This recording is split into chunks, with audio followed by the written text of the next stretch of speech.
Bonjour et bienvenue pour ce nouveau labo de zoologie. Alors aujourd'hui, on va voyager loin, très loin dans le monde, parce qu'on va faire un tour dans le passé en même temps dans l'histoire et aussi bien que dans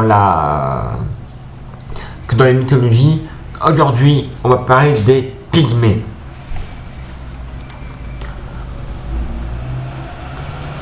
En fait, les pygmées, il faut savoir que c'est un terme qui désigne un peuple africain, mais le mot pygmée en soi vient en fait de la mythologie grecque. Car oui, ce sont Aristote puis Homère qui vont en fait parler du peuple des pygmées pour la première fois. Durant l'Antiquité, ils désignaient un peuple vivant au sud de l'Égypte, puis en Europe occidentale, ainsi qu'en Europe du Nord, en Finlande actuellement. Quand ceux-ci migrèrent, parfois on les assimile aux gnomes.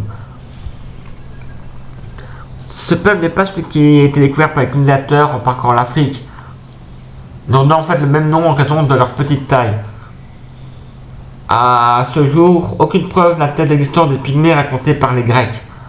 Quand je dis qu'on va facilement heurter aujourd'hui la réalité historique et mythologique, vous voyez dans quel foutoir on va être.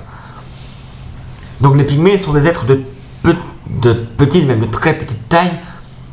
Leur longévité semble courte, car on dit que les femmes enfantent à 3 ans et meurent à 8 ans. Selon leur région d'habitat, ils vivent dans des coquilles d'œufs ou dans des trous dans la terre. Ce qui veut dire qu'ils sont vraiment très petits. C'est des mini-pousses. En fait, dans la mythologie, c'est dans les aventures d'Héraclès, aka Hercule, aka le psychopathe de Stervis. Oui, quand je ferai l'épisode sur Héraclès, j'expliquerai pourquoi je l'appelle le psychopathe, ou même psychopathe. Oui, j'aime bien dire psychopathe, je trouve ça drôle. Parce que, oui, ne vous inquiétez pas, l'épisode ne devrait pas sortir. En fait, les pygmées l'auraient attaqué pendant son sommeil, après que Héraclès aurait combattu le géant Anté. Héraclès les vainquit en les roulant dans son manteau. En même temps, vu qu'ils sont petits et que le machin, il paraît qu'il était aussi large qu'un putain de tonneau, bah tu m'étonnes.